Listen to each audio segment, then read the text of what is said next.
देखिए ध्यान रखिएगा थोड़ा सा इस टॉपिक में। चलो बस करो, रहने दो, रख दो उसको, बाद में देख लेंगे, रखो उसको।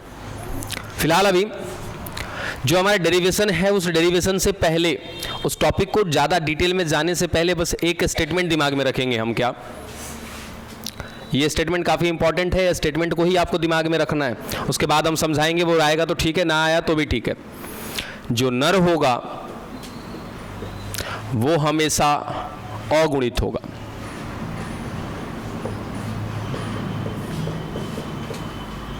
ठीक है।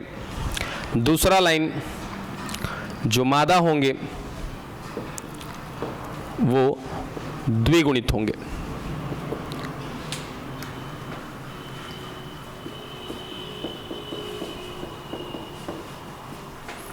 इसको क्या बोल देते हैं? हैप्लोइड, और इसको डिप्लोइड।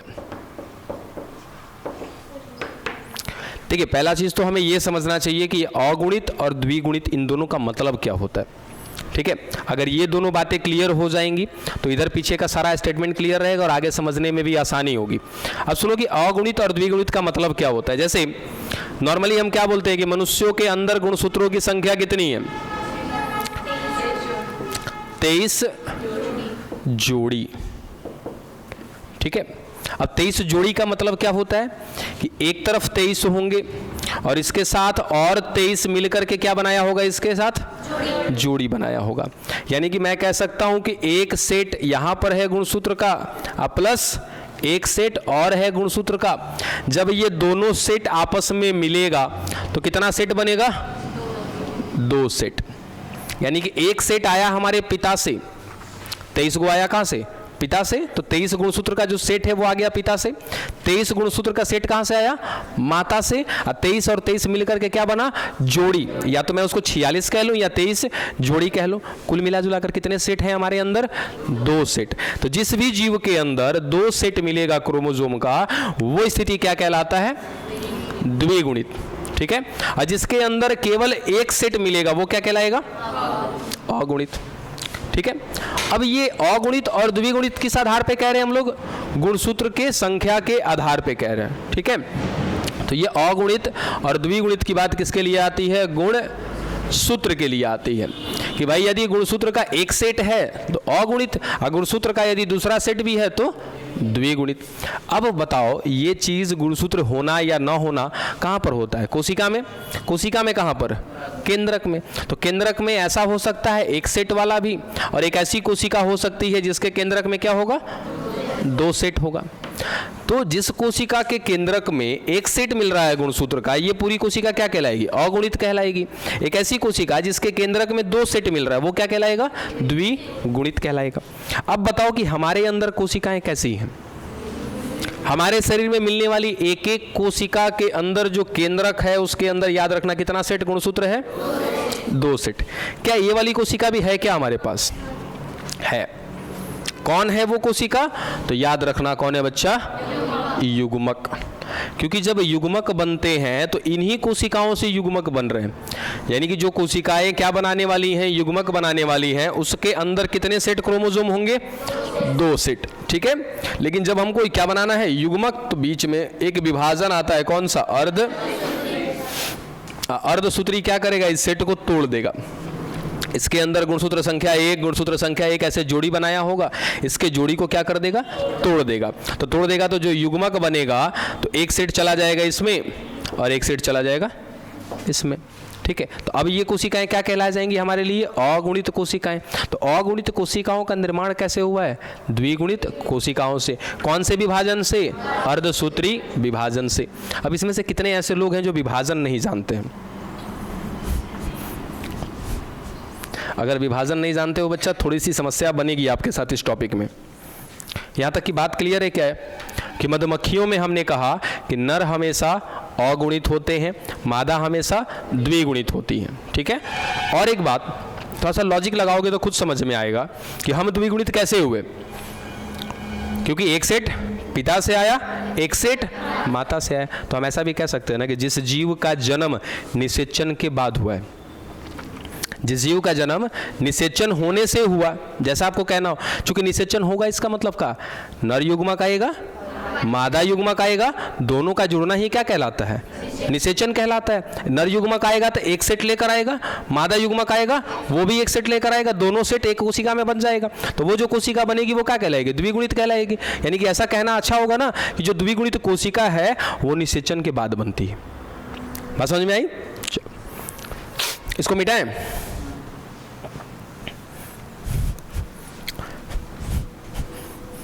अब थोड़ा सा विभाजन से संबंधित कुछ बात।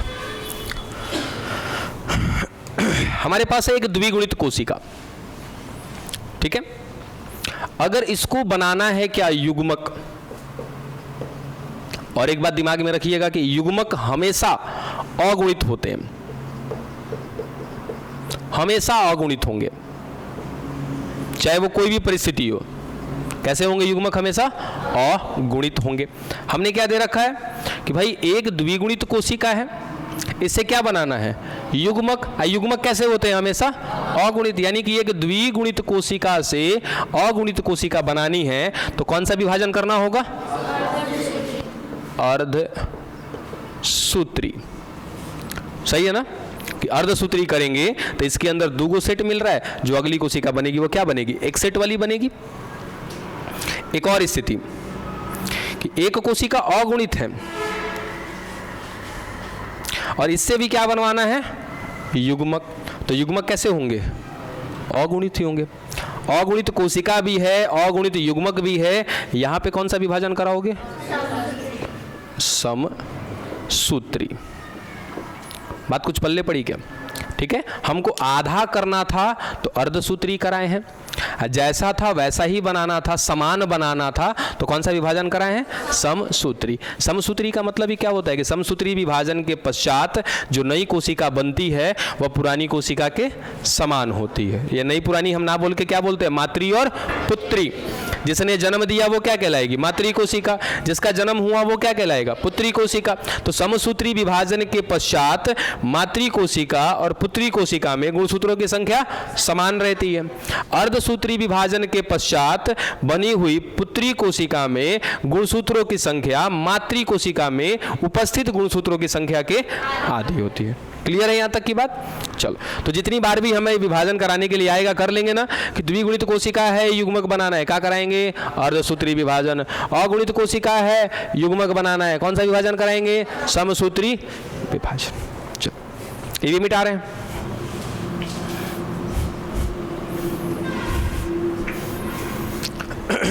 अब मधुमक्खी से संबंधित बात। मधुमक्खियां 3 प्रकार की होती हैं। सबसे पहले को कहते हैं हम लोग नर ड्रोन, दूसरी के नाम है रानी मक्खी। कोई बातचीत नहीं, कोई एक्सप्लेनेशन नहीं। तीसरा श्रमिक मक्खी। 3 प्रकार की हो गई, ठीक है। एक नर ड्रोन, दूसरा रानी मक्खी, ये रानी उल्टा लिखा है क्या? रानी मक्खी, और तीसरा क्या है? श्रमिक मक्खी। ये दोनों की दोनों याद रखना बच्चा, मादा होती हैं और ये कौन है? नर है। पहला वाला स्टेटमेंट याद है क्या कि नर हमेशा कैसा होगा? अगुणित। और मादा हमेशा कैसे होंगे? द्विगुणित। ये कैसा होगा? अगुणित। और ये कैसे होंगे? द्विगुणित। बात समझ में आई? चलो, अब यहां से एक बात तो समझ में आएगी कि अगर नर मधुमक्खी, जिसको हम क्या बोलते हैं? नर ड्रोन बोलते हैं, उसका शरीर कैसा है? अगुणित। रानी मक्खी का शरीर कैसा है? श्रमिक मक्खी का शरीर कैसा है? द्विगुणित। ठीक है, हम कुछ ऐसा कह सकते हैं क्या कि इस रानी मक्खी का जन्म निषेचन से हुआ होगा? कारण है कि द्विगुणित है, एक सेट इसके पिता से आया होगा, एक सेट इसके माता से आया होगा, तभी ना द्विगुणित है। श्रमिक मक्खी का भी क्या हुआ होगा? जन्म निषेचन के बाद हुआ होगा। नर ड्रोन का जन्म बिना निषेचन के हुआ होगा। बात समझ में आई? नर ड्रोन का जन्म बिना निषेचन के हुआ होगा। अगर मैं कहूं कि कोई एक जीव है, उसके अंदर गुणसूत्रों का केवल एक ही सेट मिल रहा है, तो एक ही सेट मिल रहा है मतलब कि किसी एक से ही उसका जन्म हुआ है, या तो उसकी माँ से हुआ है या तो उसके पिता से हुआ है। बात समझ में आई? कोई या कोई एक, ए अगर दोनों होता तो क्या होता, द्विगुणित होता। यहां भी क्लियर हुए? फिर इसको भी मिटा रहे हैं। कितने लोग अब तक कंफ्यूजन हो चुका है? अभी तो कंफ्यूजन बनाया ही कहाँ, अब आएगा कंफ्यूजन। देखिए, एक मादा, एक दूसरी मादा और एक नर। अब नर में कौन, ड्रोन, उसके बाद एक है आपकी रानी और एक है श्रमिक। छोड़ो, रानी श्रमिक और ड्रोन लिखने से कोई मतलब नहीं है, सीधा सीधा हम दिखाते हैं क्या कि दो मादाएं हैं और एक नर है, एक रानी है, एक श्रमिक है और एक नर ड्रोन है। ठीक है, अब ये मादा कैसी है, द्विगुणित, ये मादा भी कैसी और ये नर कैसा। ठीक है, अब कराते हैं इनका क्या, रिप्रोडक्शन कराने वाले हैं। ठीक है, जनन कराने वाले हैं। तो जनन कराने के लिए क्या करना पड़ेगा, युग्मक बनाना पड़ेगा। ठीक है, ये मादा कैसी है, द्विगुणित, क्या बनाना है इसको, युग्मक। तो युग्मक कैसे बनते हैं हमेशा, अगुणित। अगुणित कौन से विभाजन से बनेंगे, अर्धसूत्री से। तो जब ये अर्धसूत्री करेगी तो अर्धसूत्री के पश्चात यहां से जो युग्मक बनेंगे वो कैसे बनेंगे, अगुणित बनेंगे। ठीक है, यहां भी सेम कहानी होगी, ये भी क्या करेगा, तो अर्धसूत्री विभाजन करेगी और अर्धसूत्री विभाजन करने के पश्चात क्या बनाएगी, अगुणित युग्मक बनाएगी। नर भी क्या करेगा, युग्मक बनाएगा, लेकिन कौन से विभाजन से, समसूत्री विभाजन के पश्चात क्या बना दिया, युग्मक बना दिया सभी ने। यहां तक की कहानी सबके दिमाग में है। अब यहां से जो अर्धसूत्री विभाजन करके युग्मक बना, आपको बस याद दिमाग में रखिएगा कि ये युग्मक बिना निषेचन किए, यानी कि ये किसी के साथ नहीं जुड़ेगा, बिना निषेचन किए क्या कर देगा, मधुमक्खी बना देगा। यानी कि इसी के युग्मक में क्षमता है क्या करने की, शरीर को बनाने की। और ये जो शरीर बनेगा वो कैसा बनेगा, अगुणित। और अगुणित जो जन्म लेगा वो कौन होगा, नर होगा क्या। ठीक है, चलो आगे। यहां पे युग्मक बना है, यहां पे भी युग्मक बना है। अच्छा ये बताओ कि ये एक प्रकार का कौन सा जनन है, लैंगिक की अलैंगिक, ये एक प्रकार का क्या हो जाएगा, अलैंगिक। काहे, क्योंकि लैंगिक जनन की पहचान ये नहीं होती है कि युग्मक से निर्माण हुआ है। लैंगिक जनन की पहचान ये होती है कि दो युग्मक आपस में जुड़ेंगे, जुड़ने के पश्चात क्या होगा, निषेचन, निषेचन होने के पश्चात बनेगा युग्मनज, फिर वो युग्मनज बच्चे को जन्म देगा, उस युग्मनज से बच्चा बनेगा। तो ये प्रक्रिया क्या कहलाती है, लैंगिक जनन। यहाँ पर ऐसा हुआ है क्या, कोई कोशिका किसी के साथ जुड़ी है क्या, नहीं ना, निषेचन नहीं हुआ। जब निषेचन नहीं हुआ तो हम क्या बोलेंगे कि लैंगिक जनन नहीं है। कौन सा जनन है, अलैंगिक जनन। अब अलैंगिक जनन में क्या है, इसके युग्मक में ही क्षमता है संतान को बनाने की, यानी कि यही अगुणित युग्मक क्या करेगा, आगे चल करके एक मक्खी बनाएगा, मधुमक्खी बनाएगा, और वो जो मधुमक्खी होगा वो कौन होगा, नर होगा। काहे, क्योंकि नर में पहले ही लिखा था ना कि नर हमेशा कैसे होते हैं, अगुणित होते। तो नर का जन्म बिना निषेचन के हुआ। ठीक है, अब यहां देखिए, यहां से युग्मक बना हुआ है अगुणित, यहां से भी बना हुआ है अगुणित, इनका निषेचन हो जाएगा, हो गया निषेचन। तो निषेचन जब इनमें हो जाएगा तो अगली जो कोशिका बनेगी वो कैसी बनेगी, द्विगुणित। कौन होते हैं, मादा होती हैं। तो ये दो प्रकार की होगी, एगो कौन होगी, रानी होगी, और एगो कौन होगी, श्रमिक। चलो यहां तक की बात पल्ले पड़ी सभी को। इसी तरीके से क्या होता है, इनमें लिंगों का निर्धारण होता है कि जब अगुणित कोशिका बन जाएगी, यानी कि युग्मक से ही क्या बन जाएगा, मक्खी बन जाएगा। तो जो मक्खी बनेगा वो कौन बनेगा, नर बनेगा। क्यों, क्योंकि अगुणित से ही इसका शरीर बना है। अगुणित से जब इसका शरीर बनेगा तो जो बनेगा वो कौन होगा, नर होगा। निषेचन कर लेगा तो कैसा कोशिका बनेगा, द्विगुणित। और द्विगुणित कोशिका क्या करेगा, आगे चल करके एक मादा को जन्म देगा। बात समझ में आए, इसीलिए इसको क्या बोलते हैं, अगुणित द्विगुणित लिंग निर्धारण। मिटा दे बाबू।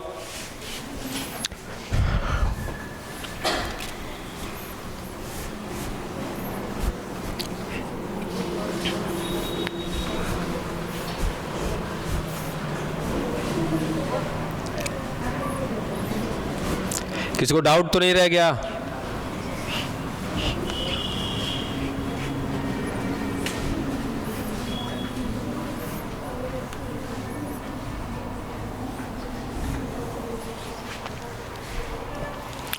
चलिए, इसके बाद जो अपना अगला टॉपिक है, कौन बतिया रही है जी? म्यूटेशन, उत्परिवर्तन।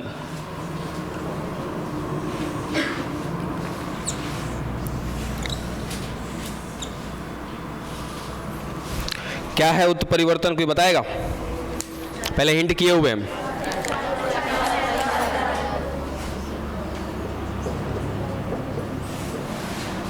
अचानक से आया हुआ,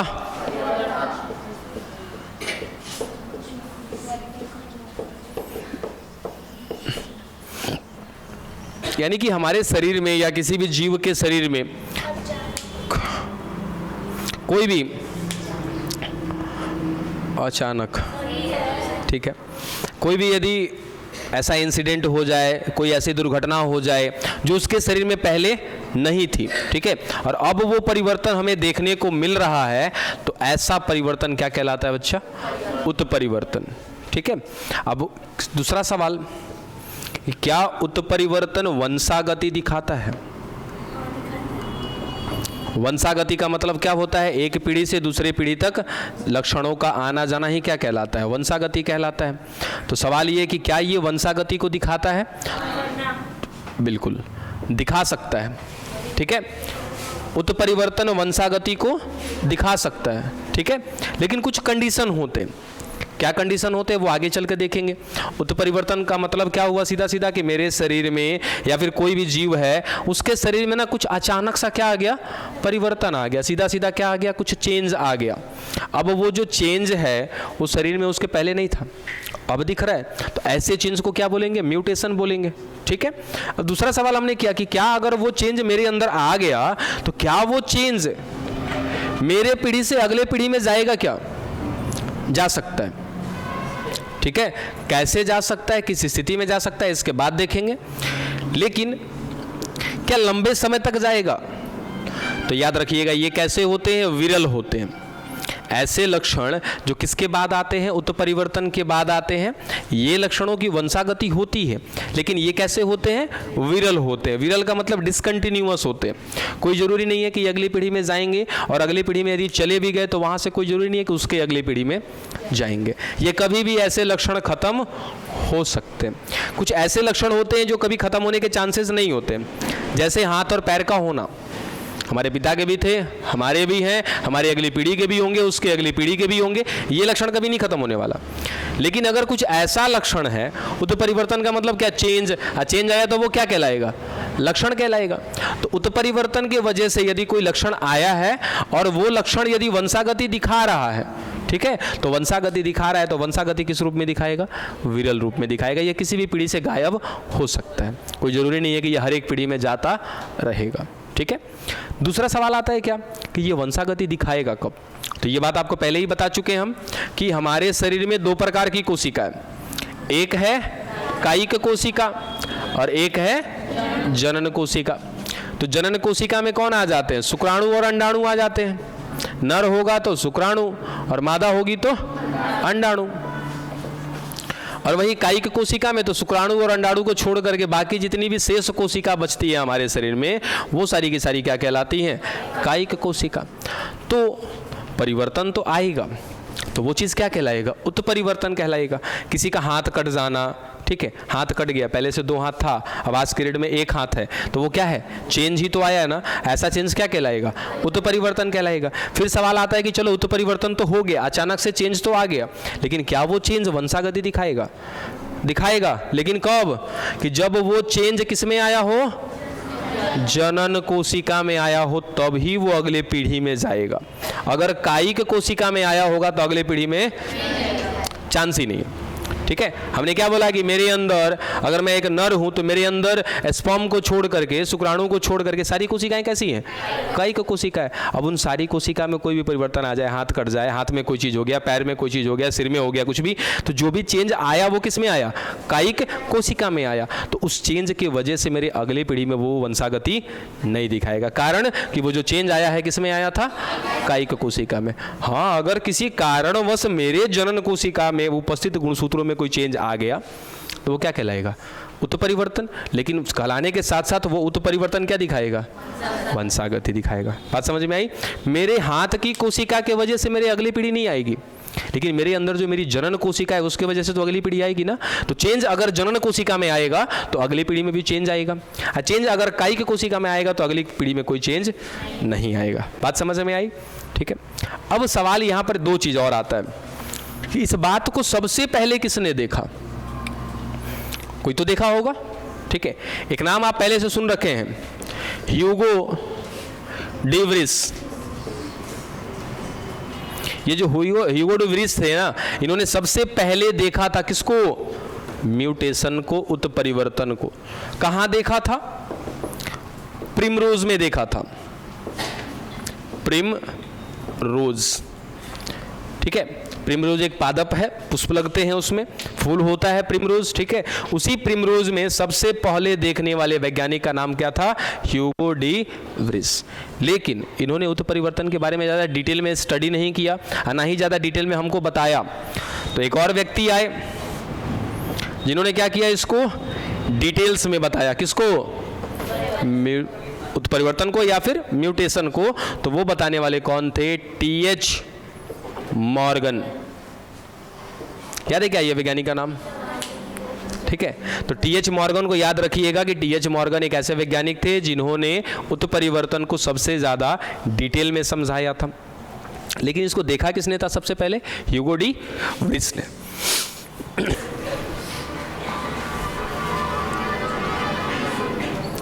देखिए अगला वर्ड हमने क्या आपके सामने दिया? म्यूटेशन।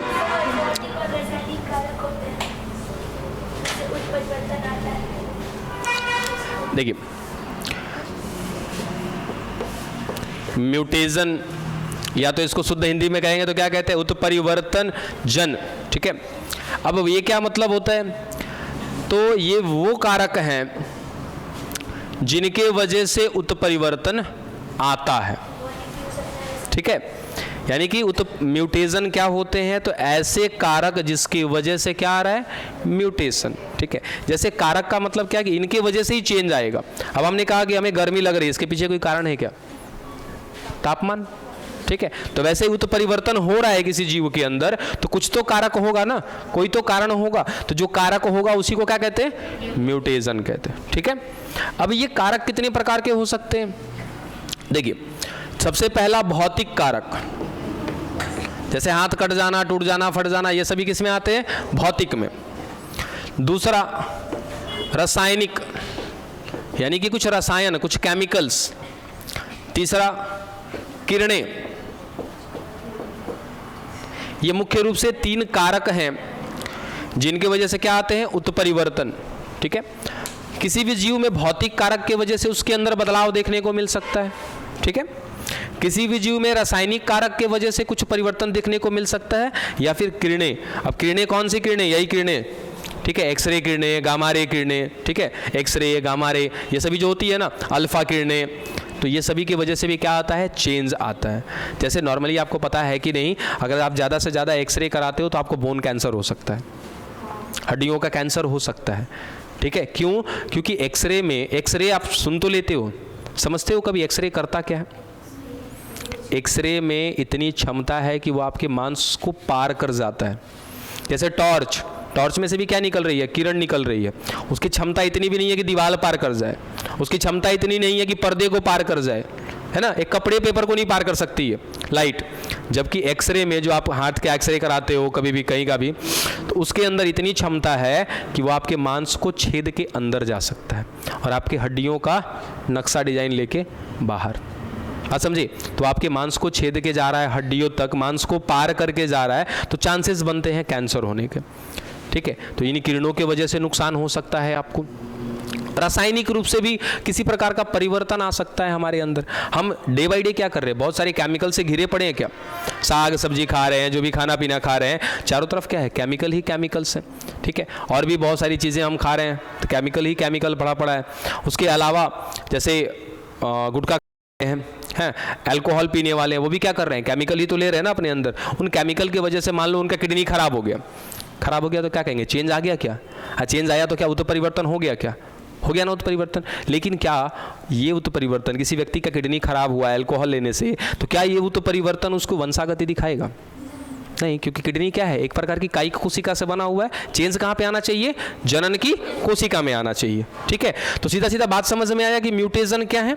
म्यूटेशन ये वैसे कारक हैं जिनके वजह से किसी भी जीव में क्या आता है, परिवर्तन, जिसको हम क्या बोलते हैं, उत्तर परिवर्तन। सीधा सीधा कि उत्तर परिवर्तन लाने के लिए कुछ कारक जिम्मेदार होते हैं, उन्हीं कारकों को क्या कहते हैं, म्यूटेशन कहते हैं। ये कारक निम्न प्रकार के हो सकते हैं, भौतिक, रासायनिक और कुछ किरणें, ठीक है।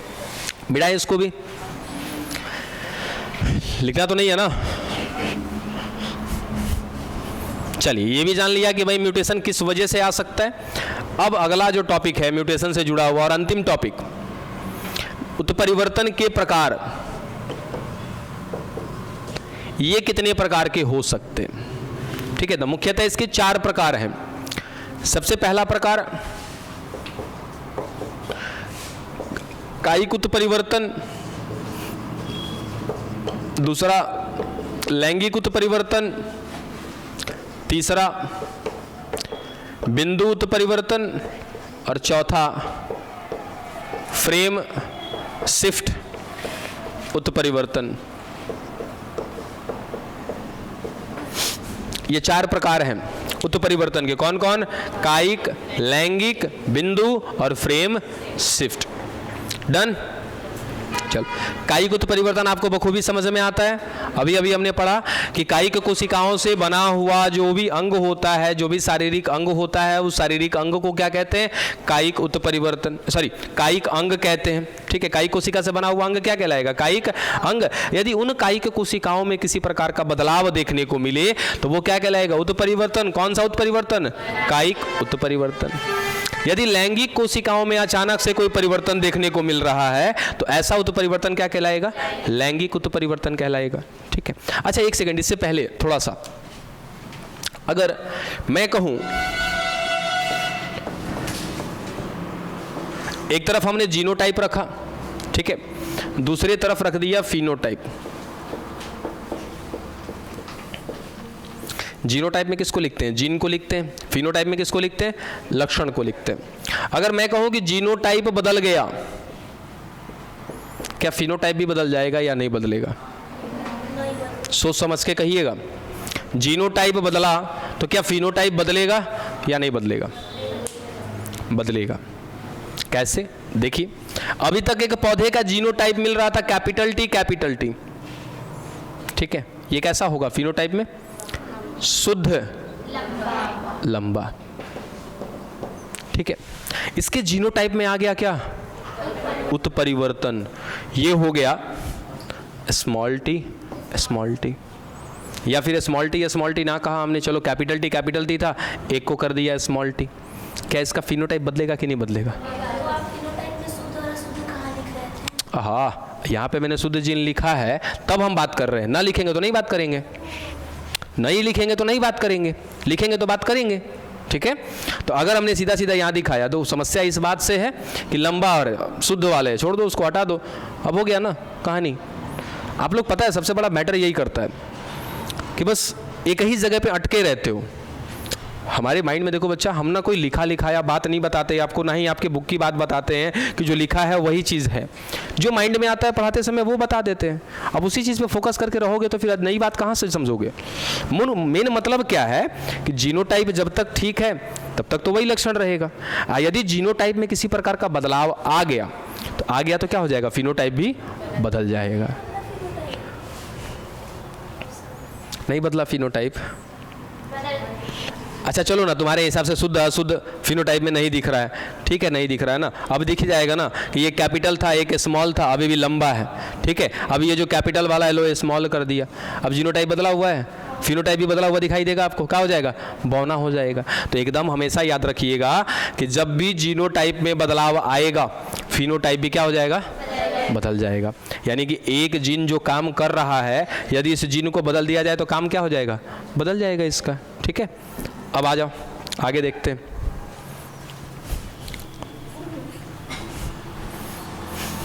ये दोनों बातें तो क्लियर हैं। ठीक है, कायिक उत्परिवर्तन और लैंगिक उत्परिवर्तन समझना किसको है, बिंदु को और फ्रेम शिफ्ट को। ठीक है, अब एक डीएनए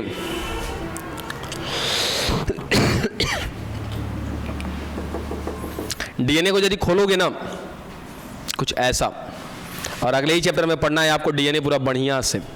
बोला था ना कि अभी तक हम गुणसूत्र की बात कर रहे हैं, केवल जीन की बात कर रहे हैं, लेकिन अगले ही चैप्टर क्या है आपका, वंशागति का आणविक आधार यानी कि मॉलिक्यूलर बेसिस ऑफ इनहेरिटेंस, पूरे मॉलिक्यूल लेवल पे बात करेंगे। जब डीएनए का जब मॉलिक्यूल देखोगे तो डीएनए बना होता है किस किस चीज़ों से, फॉस्फेट और शुगर और नाइट्रोजन क्षार, इन तीन चीज़ों से बना होता है आपका डीएनए। क्या क्या, फॉस्फेट, शुगर और नाइट्रोजन क्षार। फॉस्फेट माने फॉस्फेट, शुगर माने शर्करा और नाइट्रोजन क्षार माने नाइट्रोजन क्षार, इंग्लिश में कहते हैं नाइट्रोजन बेस।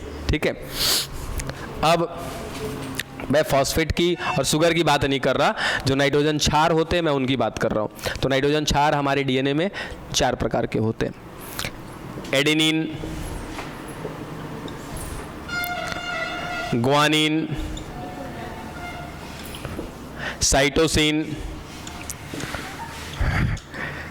थाइमिन, चिपोर लो है ना, चिपोर लो पहले, ये परेशान करेगा आपको। अभी चिपोर रहे हो ना, चिपोरो, अभी कहाँ से उस समय रोना पड़ेगा अगले चैप्टर में।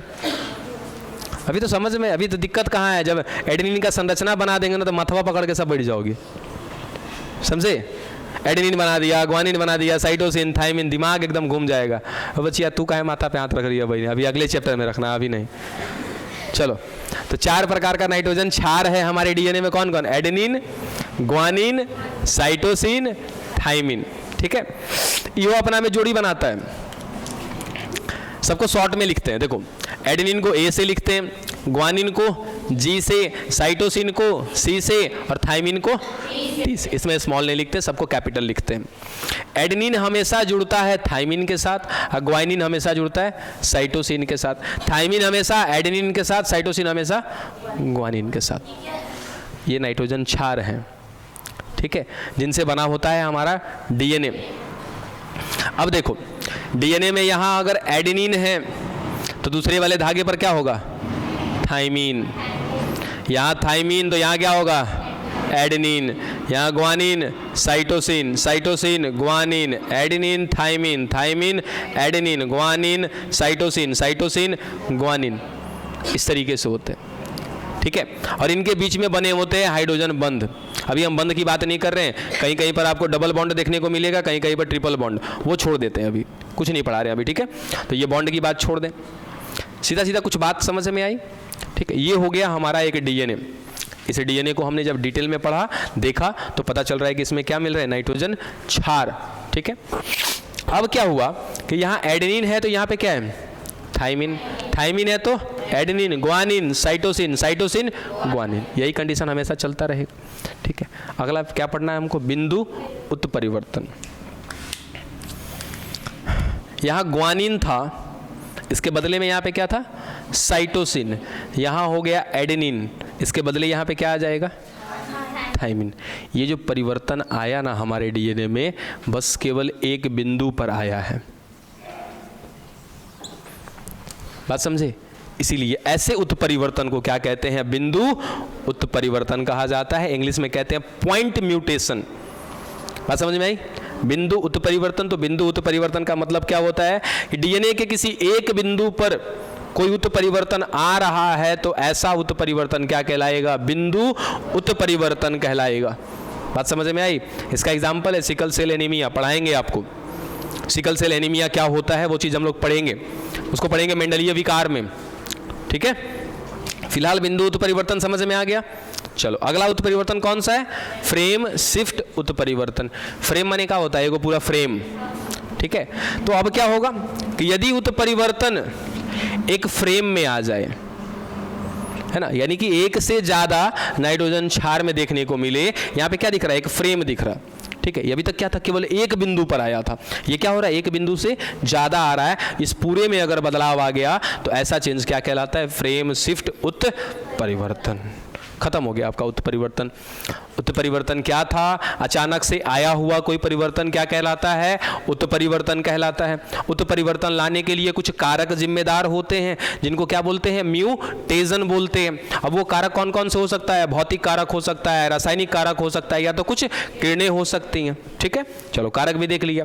फिर बात किया कि ये उत्परिवर्तन के प्रकार होंगे क्या? बिल्कुल। उत्परिवर्तन कितने प्रकार के?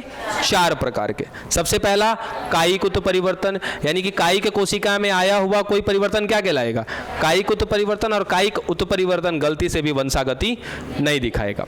लैंगिक उत्परिवर्तन का मतलब क्या होता है कि यदि लैंगिक कोशिकाओं में किसी प्रकार का परिवर्तन आ जाए तो ये परिवर्तन क्या कहलाएगा? लैंगिक उत्परिवर्तन। और लैंगिक उत्परिवर्तन वंशागति दिखाता है, ठीक है।